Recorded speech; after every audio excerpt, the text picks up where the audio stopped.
Okay, I'll start with a bit of a hot take. Foldables are expensive. Like if I can get a Pro, Ultra or Pro Max for 1 lakh rupees, why would I spend 1.5 lakh on a fold? Like this doesn't even fold. Unless it's an iPhone 6. If you know, you know. It did bend though. But what if you get a foldable that costs like a normal flagship phone, is durable? Well, this is the Tecno Phantom V Fold 2. This is the most affordable folding phone right now. Last year, Tecno launched the Tecno Phantom V Fold, which was launched for 88,888, making it the cheapest foldable in the market at that time. And we had not so good opinions about that. But this was a nice attempt. Like I would want to see their second or third generation where they would have a more polished product. Now I'm excited. Does this impress? How durable is the folding mechanism? Moreover, are there any corners cut? This is Pratik, you're already watching TechWiser. Let's folding go. First of all, I love big boxes. Bada hai to behtar. Like, woo, it has some leathery texture. You slide it out. Inside the box, you get the phone, a case, 2 cards, and one of them says Car Care Butler Service. I would like to try this butler service. Another with a Phantom V Fold 2 VIP card, a warranty paper, a 70-watt fast charger, and a Type A to Type C cable. So everything that you need is inside the box. Starting with the build and design, the color looks a bit different. It looks like the camouflage army color. It's called cast green, and there is another color called the ripping blue, which is designed by Lowe.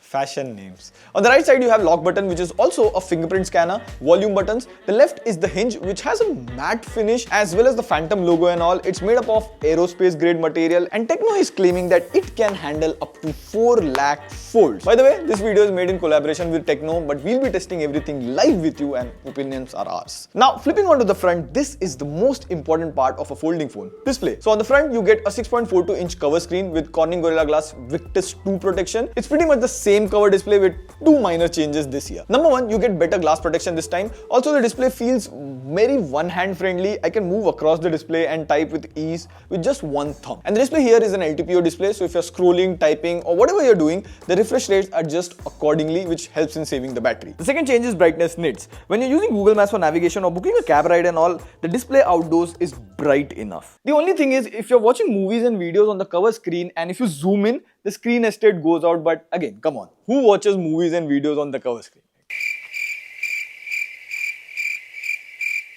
Oh, you wrote the script. So for watching movies and stuff, or for multitasking, you open up this 7.85-inch inner display, and the display has no crease visible at all. Even if you see closely, like if I move my finger over the crease, it doesn't feel like a crease and it's not visible. Even if you view the screen from an extreme angle, the crease is not visible at all. But of course, if you are someone with that magnifier and want to see the crease, of course, dikhta hai. The display can open and hold on from 0 to 180 degrees, but beyond that, the screen opens up completely flat. Now, when you open up the phone at 90 degree and open apps like YouTube, unlike other folds, the playback controls don't come on the lower half of the screen. When you watch movies on apps like Netflix, the movie keeps on playing on the upper half of the screen, whereas if you open Prime Video, the movie plays on full screen. But mostly you won't be watching movies or content like this because the case here has a kickstand, so you can watch movies in full screen like this. Now, before we get to the catch, the performance, the V Fold 2 is running on Android 14 out of the box based on Tecno's iOS 14.5. And the software experience here, I would say, is improved. Like compared to last year,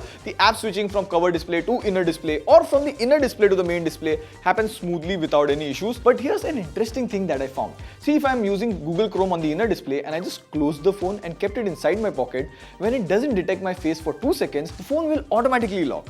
Or if I'm using the phone, the app will stay on the cover screen. Now you can set it up all of that in the settings. You get this folding screen zone options, where in the screen relay, you get a couple of options on how the cover screen works when you close the phone. It can either lock the screen or turn the screen off. Again, a really cool option is called parallel windows. This means the same app can run on 2 windows. As of now, it only supports X. On the left, the home feed is there, and whenever I tap on my post, the post opens up on the right side. So like this, you can have a proper look at the post as well as on the home screen. Apart from this, Tecno is also not left behind in the race of AI features. It has Tecno AI. So you get Circle to Search now, and also it has its own AI voice assistant called Ella. And this is not one of those gimmicky assistant that does nothing, or in some cases, they don't even work. Sorry, I couldn't get an answer from ChatGPT. So let's say you're reading an article, so you can just press the power button for half a second and then tap on the summarize content. It summarizes the entire article for you. Also, it has AI writing assistant, so let's say you're texting your manager related to some work. So once you're done writing, just select the text and you get the AI writing option where you can turn the text from casual to professional in just a tap. It's like always, you have someone reading and correcting your messages. But these are just basic tasks. Here's an advanced one. You can upload your document here and Ella can help you summarize the document. Plus, if you have some questions to ask from the docs, it can answer that as well. So it can actually help you read and understand big research paper or assignments. Now, Tecno would also be launching their stylus called Phantom V Pen. So you can use it to take down notes on the go, or you can do some chitrakari in the notes app and use AI to transfer it from this to this. Jokes aside, apart from the Samsung Z Fold, I believe this is the second folding phone that supports stylus on the inner screen. Now in my usage, the software experience is much improved compared to what it was last year. Now it will receive 2 years of Android updates and 3 years of security updates, so you should get Android updates up to Android 16. Now in terms of battery, it packs in a 5760 mAh battery, which is highest on any of the Fold phone as of now.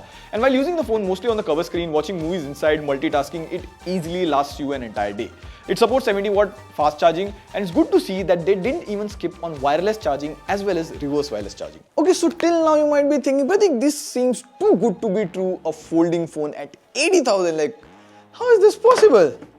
Well, number one way to make this possible is the performance. The Fold V2 comes with MediaTek Dimensity 9000 Plus, which was launched in 2021 as a flagship processor. And in terms of benchmark, it's fine. It scores 11.7 lakhs on Antutu. We also ran the CPU throttling test and the graph is as green as Hulk. But these are benchmarks. What about the real life performance? See, multitasking like watching videos on one screen and reviewing documents on another, these all work like a breeze, like come on. It's a flagship. But the other thing that I love doing on folding phone is gaming. So I was searching for COD Warzone, but it turns out the phone is not compatible. So I was playing COD Mobile, and you can get 90 FPS on low graphics. The gameplay was good. There were no jitters, and we played for around 40 to 45 minutes daily. It also has this game mode where you get to tweak basic settings to improve touch sensitivity, blocking notifications, so you can enjoy your game sesh. Overall, the phone can easily handle day-to-day tasks without any issues. But if you push it to max limit, let's say continuously gaming for more than 1.5 hours, the phone gets hot and throttles. Now, the second way how this was possible was through cameras. You get a 50 megapixel triple camera setup. The main camera has OIS, and the pictures from it just get the job done. If you see this picture of mine, it has made my skin tone somewhat pinkish. Plus, if you zoom in, there aren't much details. Apart from this, it shoots videos max at 4K 60 FPS, and this is how the video and mic quality is. Again, the pictures from the selfie camera are decent enough. In terms of selfie video, it can shoot max at 1080p 60 FPS. Now, there's an interesting option called AIGC Portrait. So there are 4 to 5 options. I'll choose graduation, and it clicks 3 photos, and then it generates a photo of me with a graduation outfit using AI. It has generated a good result, I would say. Like, glad to see now I have a photo of myself in a graduation outfit. Finally, my parents would be proud. Now, you might be thinking, that's it, got to know the cons. The Fold is not up to the mark and all of that. Well, hear me out. Performance and camera might not be the strongest suit of the phone, but what we need to remember is they are trying to make a folding phone at 80,000. And making a folding phone is usually a costly affair. Because if you have a look at this image, these are the pricing challenges that a brand making folding phone has to face. So to make a good, durable folding phone, performance and cameras are 2 areas where doing a little compro will still give you a good folding phone in 2024. And even if you have nailed the hardware, software is a major aspect that makes the foldable an ideal folding phone, which can keep up your multitasking and entertainment. Now in the second gen Fold, there are a bit of issues, like I was trying to open Zomato and Swiggy side by side to compare the prices and order food. Typical Indian behavior. See the apps open side by side, but if you see Swiggy hasn't updated to the screen size. The banners and overall UI appear like it's on the full screen display. So making all the apps in Android compatible with the bigger screen is also a thing that keeps getting better when you keep on launching foldables and keep working on the software. So there are a few glitches here and there, but if I have to compare it with the Gen 1 foldable, Gen 2 is much more improved and usable.